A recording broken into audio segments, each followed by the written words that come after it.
Mifankatiava araka ny fifankatiavan'ny birahalahy. Mitary lalana amin'ny fanomezam-boninahitra. Romana 12:12 andininy 10.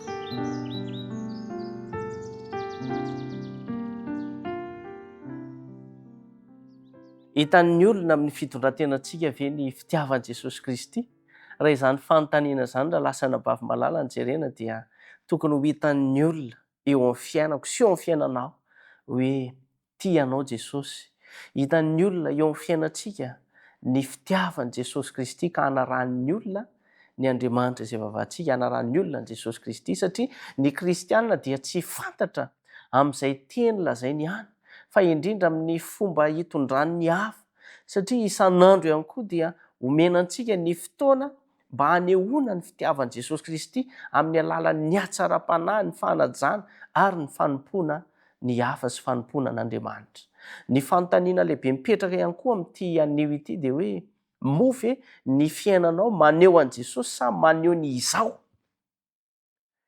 Ny fitiavan'i Kristy dia misy eo rehefa manadino ny tenantsika isika ka manompo ny hafa ampitiavana, ampahatsorana ary nantsona ihany koa isika mba tsy ho mpitsikera mpanakihana na mpiayay fa nantsona isika mba ho tsara fanahy, ho malemy fanahy ary fanome voninahitra sy fanaja ihany koa. Na dia toa madinika aza ny asa tsara ataontsika sy ny teny mampahery izay lazaintsika dia tsaroan'Andriamanitra izany ary hisy valiny mandrakizay fa asa kivy manao izany fa Andriamanitra dia efa mamaly sy mihaino azy ireny ary ny anaranao dia voasoratra any an-danitra. Izay ny tena zava-dehibe. Ny fitondrantenantsika ihany koa isan'andro io dia maneho na manafina an'i Jesosy Kristy izy io, koa mila fitandremana zany, ny fahatezerana, ny teny masika, ny tsy fahalalam-pomba dia tady ihany koa fa mety hanimba ny fijoroantsika ho vavolombelon'i Jesosy Kristy. Fa rehefa feno ny fanahy masina isika sy ny fontsika dia hita amin'ny fifandraisantsika rehetra ny fahalemem-panahy, ny fanajana ary ny fitiavana.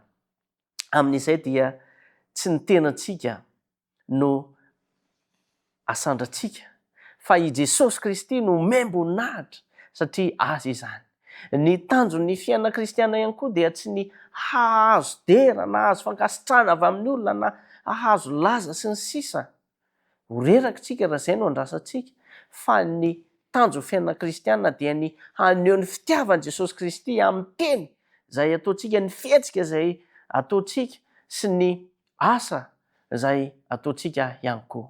Rehefa takona ny izao ary i Jesosy no hita eo amin'ny fiainantsika tsiraray avy dia lasa fitahiana sy vavolombelona velona ho an'ny hafa isika. Anio dia manasa anao indray Andriamanitra, manasa antsika Andriamanitra mba handinika ny fomba fifandraisantsika amin'ny hafa. Aoka hiala ny fitiavan-tena, ny teny mandratra ary ny toe-tsaina mitsikera. Fa aoka hifankatia. Raha misy zavatra hifananarana dia mifananatra ampitiavana satria izany no sitrak'Andriamanitra. Ary engane ny fitiavan'i Jesosy Kristy mihitsy no ameno ny fontsika isan'andro ka hanafantsika azy mba ho hita amin'ny tenantsika rehetra ny asa rehetra ataontsika i Jesosy Kristy. Andao apetratsika ambavaka izany hafatra izany mba ho tonga zava-misy ho fitahiana ho antsika tsiraray avy. Andriamanitra, misaotra anao noho ny fitiavanao sy ny famindramponao.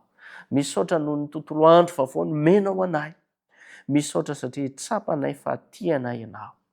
Ary ny tontolo andro izay tiavinay ny dia nomezanay voninahitra anao ka ho hitantaratra eo amin'ny fiainanay tsiraray avy sy ny ankonanay sy ny fianakavianay fa manan'Andriamanitra lehibe izahay ary ho hitantaratra eo amin'ny fiainanay araka ny lesona nomenao anay tamin'ity anio ity fa ho hita eo amin'ny fiainanay ny fitiavanao Jesosy Kristy ka hanana ny fahalemem-panahy izay, hanana ny fitiavana izay ary hanana fahatsorana eo amin'ity fiainana ity ka ninona taonay, ninona teneninay, n'aiza lehanay dia mba ho voninahitra ao izany ary hitondra famonjena ao anay tsiraray avy.